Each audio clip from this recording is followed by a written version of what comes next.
Hola, ¿qué tal chicos, chicas? Espero que todos estén muy bien, que hayan podido resolver bien el trabajo anterior y que hayan podido entender el tema. Ese era nuestro último tema de lo que era la parte de lógica. Recuerden que la materia, si bien se llama lógica y epistemología, está dividida en tres unidades o ejes centrales.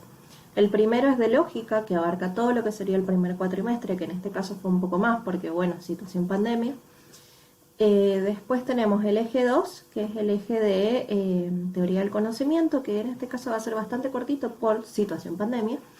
Y en el eje 3 vamos a ver lo que es epistemología, que también va a ser bastante cortito y bastante ameno. Lo voy a tratar de hacer este año ya que tenemos la posibilidad de trabajar con medios, trabajar con videos, con imágenes. Por ahí puede ser un poco más didáctico que si lo trabajásemos en el aula. Así que bueno, no todo es malo. Bien, así pues vamos a empezar con el tema de la unidad 2, que es la teoría del conocimiento. ¿Qué sería teoría del conocimiento?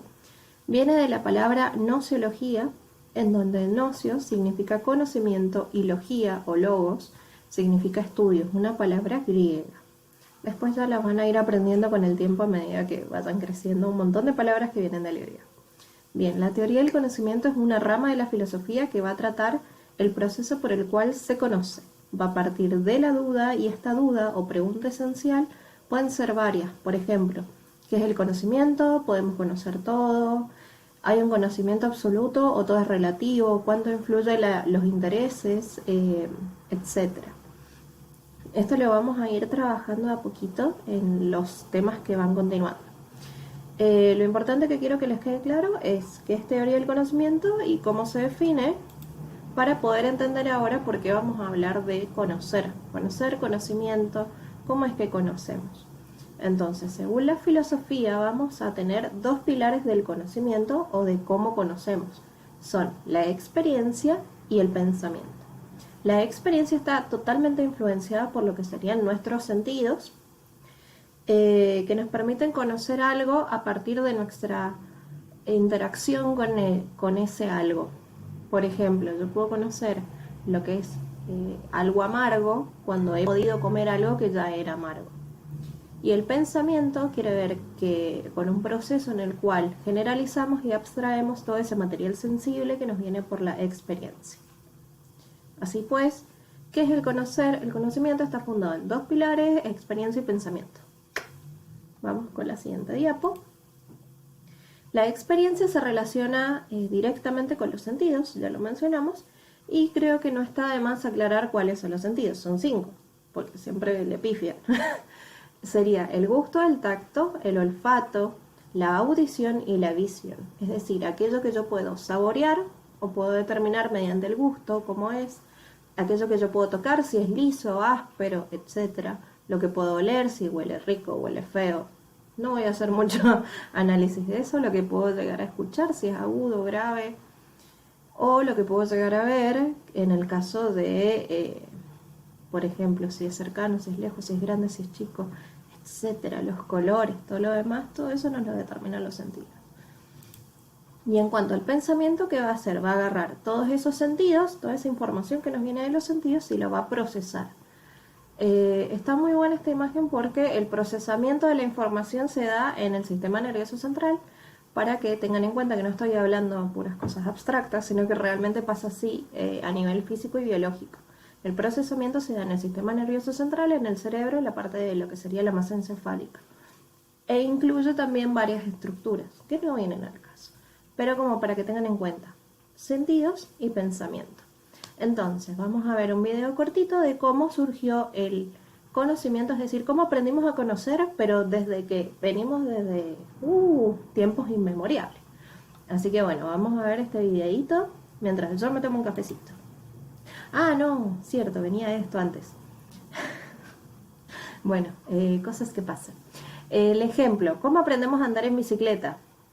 Bien, ¿cómo aprendemos a andar en bicicleta? Primero veo una bicicleta, después me subo a la bicicleta, después me caigo 1.000.000 de veces de la bicicleta, hasta que en algún momento aprendí a andar en bicicleta.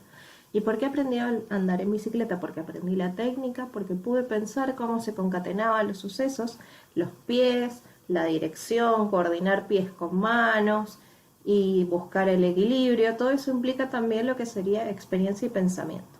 Así bueno, ahora sí vamos a ir con el videito que les estaba diciendo.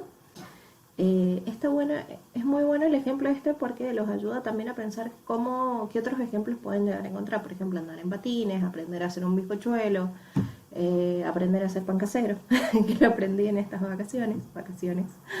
Así que bueno, vamos con el videito. Es decir, del saber hacer lo necesario para sobrevivir en el entorno natural, ha sido una consecuencia o un resultado de las relaciones entre los seres humanos y la naturaleza. En la medida en que los hombres fueron aprendiendo a hacer cosas para sobrevivir frente a las inclemencias medioambientales, y también en la medida en que lo consiguieron, fueron capaces de introducir un orden o una estructura de clasificación para comprender, explicarse lo que sucedía a su alrededor, y después para actuar sobre el entorno, manipulando y modificando los materiales que tenían a su alcance. Lo primero que hace un sujeto al conocer el entorno y así someterlo a sus propios intereses de adaptación es llenar de contenidos todas las cosas y avatares que le han llamado la atención. Es decir, colmarlos de explicaciones para poder apreciarlos de una manera más coherente, ordenada, clasificada, redundante, y de ese modo dicho sujeto se sentirá mucho más confiado y seguro frente a lo percibido. En consecuencia, el primer ejercicio de conocimiento, hacer saber, que lleva a cabo el sujeto humano es precisamente buscar una respuesta más tranquilizadora que satisfactoria para aprender las cosas y avatares del entorno que más le llaman la atención. Los conocimientos obtenidos en ese proceso son el origen tanto de los mitos como de las ciencias. ¿Qué fue lo primero que a los sujetos les interesó conocer? Podría resultar más o menos obvio pensar que los primeros usuarios del conocimiento centraron su mirada en las cosas más próximas y presentes de su entorno natural.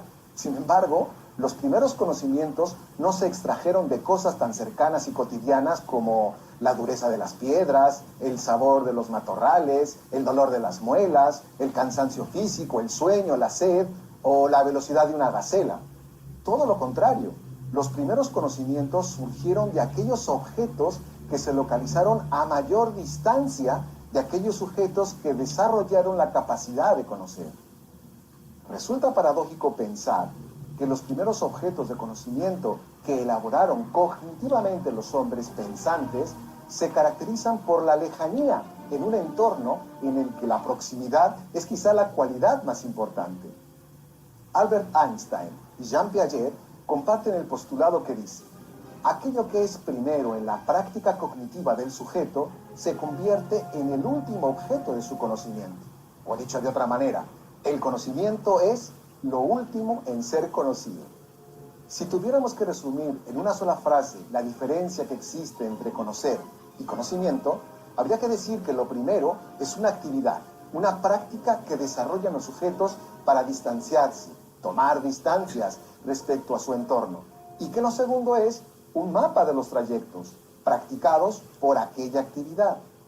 Se empieza a tomar distancias frente al entorno cuando el sujeto es capaz de anticipar un acontecer todavía no presente, el trueno que sigue al relámpago, y adelantar con éxito una respuesta, taparse los oídos, en virtud de una experiencia similar registrada con anterioridad.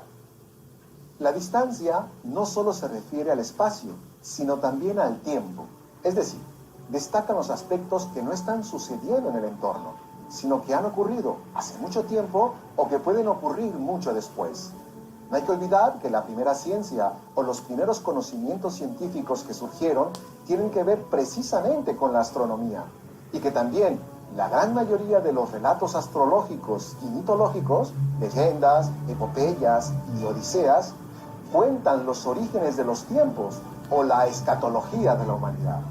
En ambos casos, la ciencia y el mito abordan entidades que se localizan a mucha distancia espaciotemporal del sujeto que conoce. Bien, como estuvimos viendo en el videíto, va mostrando cómo a medida de que vamos evolucionando en la historia de la humanidad, hemos conocido primero ciertas cosas para poder aprender a manejar nuestro entorno y poder anticiparnos, por ejemplo, a situaciones peligrosas. Si escuchamos un ruido, de repente sabemos de que tiene que ver con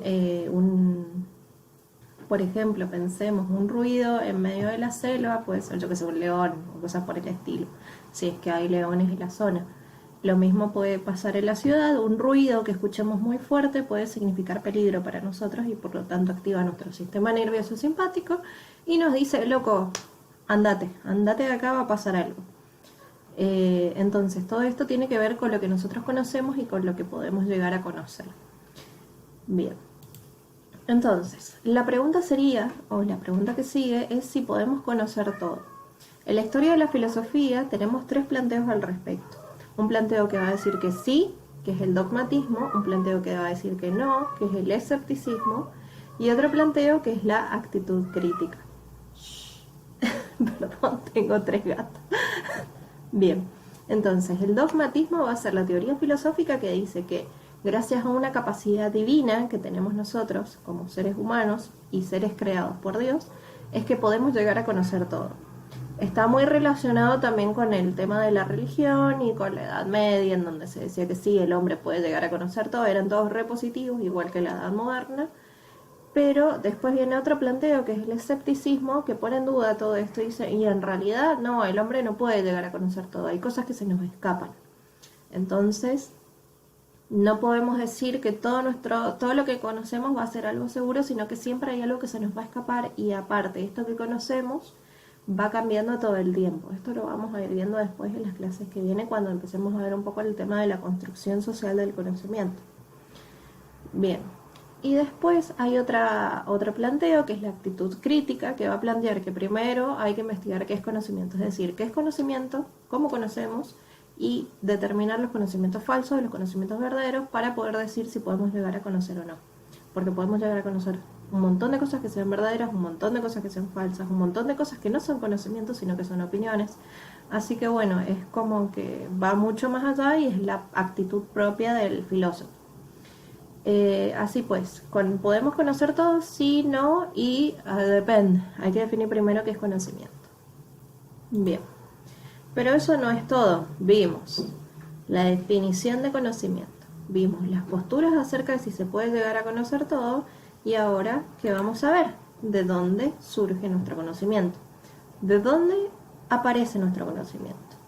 Entonces, en la historia de la filosofía, sí, la voy a nombrar un montón esa palabra y el año que viene van a tener una materia específica que se llama filosofía. Vamos a encontrar también 3 planteos, porque a la gente le gusta el 3, hay que jugarle al 3. Van a ser el racionalismo, el empirismo y el criticismo. Racionalismo, si ustedes se ponen a pensar, tiene mucho que ver con razón, racional y todo eso. Entonces, ¿con qué va a tener que ver el racionalismo? Tiene que ver con nuestros pensamientos o con nuestra razón. Entonces, nuestro conocimiento va a surgir de la razón. El empirismo viene de empiria, que significa experiencia, y si yo les digo empirismo y experiencia, nos va a decir que el conocimiento va a surgir de lo que nosotros experimentamos a través de nuestros sentidos. Y el criticismo, si ustedes lo pueden ver a la imagen, es un cerebrito, no sé por qué está separado del cuerpo, pero bueno, es un cerebrito que está viendo tele y a su vez está pensando. Entonces, está pensando y está recibiendo un estímulo óptico, por así decirlo, porque va para allá, para el centro óptico. Sí sé bastante de anatomía. Así que lo que estaría haciendo es una combinación de los dos anteriores. Así pues, vamos a avanzar un poquito en esto. Racionalismo, el papá del racionalismo se llama Descartes o Descartes. Descartes es más bonito porque es un apellido francés. Así que este señor nos va a decir que los sentidos nos engañan, que el conocimiento, el origen del conocimiento está en la razón, porque lo empírico, es decir, la experiencia, no tiene importancia. La experiencia sensible es mentirosa y hay que confiar en la razón. Y él tiene la famosa frase esa de pienso luego existo. Bien, ¿por qué nos dice que los sentidos nos engañan? Porque se pone a analizar en las meditaciones metafísicas acerca de dónde surge el conocimiento. Entonces dice, y bueno, yo no puedo confiar en mis sentidos porque a veces me engañan. ¿No han sentido por ahí de cuando están durmiendo, por ejemplo, de que de repente es muy real y cuando se despiertan se dieron cuenta que era todo mentira? Bueno, eso es lo mismo que te plantea Descartes en este libro, pero es un libro del 1600, que en 1700 aproximadamente es refutado por el empirismo, en donde te dice que no, que la razón no tiene la posta, sino que la posta la tiene la experiencia, porque conocemos todo a partir de la experiencia. Y este es el señor David Hume con John Locke, son los que van a proponer el empirismo principalmente. Entonces, racionalismo Descartes, empirismo David Hume y Locke. Y después viene un señor, que me encanta ese meme, que se llama Kant. Kant lo que va a hacer es combinar estas dos posturas, el de la experiencia sensible, es decir, el empirismo o la experiencia en general, y el pensamiento, por eso van a ver los ojitos y el cerebrito, los conceptos previos de la experiencia que tienen que ver con nuestro pensamiento, cómo lo hemos organizado, y va a crear una nueva teoría que se llama criticismo. Por eso él tiene la crítica de la razón pura, la crítica de la razón práctica y así sucesivamente. Es un señor que tiene bastante y lo van a trabajar bastante en filosofía. Así que bueno, esto sería el marco teórico de dónde surgen nuestros conocimientos. Y si vamos a hablar de Kant, tenemos que hablar de alguna cosa más que le agregó, que es el tema del fenómeno y el númeno. Entonces este señor dice, bueno, sí, podemos llegar a conocer, podemos conocer por la experiencia y podemos conocer por los sentidos, pero hay cosas que podemos conocer y cosas que no podemos conocer. Estas cosas que podemos conocer, que son las que experimentamos, porque hay cosas concretas, por ejemplo, el gatito, el bizcochuelo, el mate, en este caso, es un fenómeno, porque yo lo puedo encasillar dentro de lo que experimento y lo que puedo llegar a pensar. Sin embargo, hay cosas que nosotros no tenemos experiencia y esas cosas de las que no podemos experimentar son Dios, el alma y el mundo como totalidad. Es decir, la totalidad del mundo no la podemos experimentar porque conocemos solo una parte del mundo. El alma lo mismo, por ejemplo, me hace recordar el capítulo de Los Simpsons del alma, dice que no existe porque no se puede tocar o donde la ves. Bueno, es lo mismo. Él no te va a decir que no existe, sino que dice que hay cosas que están más allá de la razón, que son estas cosas llamadas noumenos. Entonces, si nosotros vemos la imagen esta que está acá de la derechita del perrito, vamos a ver que lo que nosotros estamos viendo y estamos pensando es un fenómeno, es el perrito visto de frente. Pero de repente nos damos cuenta de que hay algo que está más allá de esta experiencia, que la estamos viendo en un solo plano, sino que nos tenemos que cambiar de plano para ver algo más que no estábamos viendo, que estaba más allá de nuestra experiencia, que es el noumeno, que es el perrito con el hociquito metido ahí en el cartelito. A mí me encantan estos memes, chicos. Yo soy fanática de los memes, yo se lo he dicho. Así que, bueno, ¿algo más? No. Bien, resumiendo, llegamos al final. Bien, teoría del conocimiento va a ser la rama de la filosofía que va a estudiar el proceso por el cual conocemos, conocimiento normal. 2. El conocimiento va a comenzar a partir de dos pilares que son experiencia y pensamiento.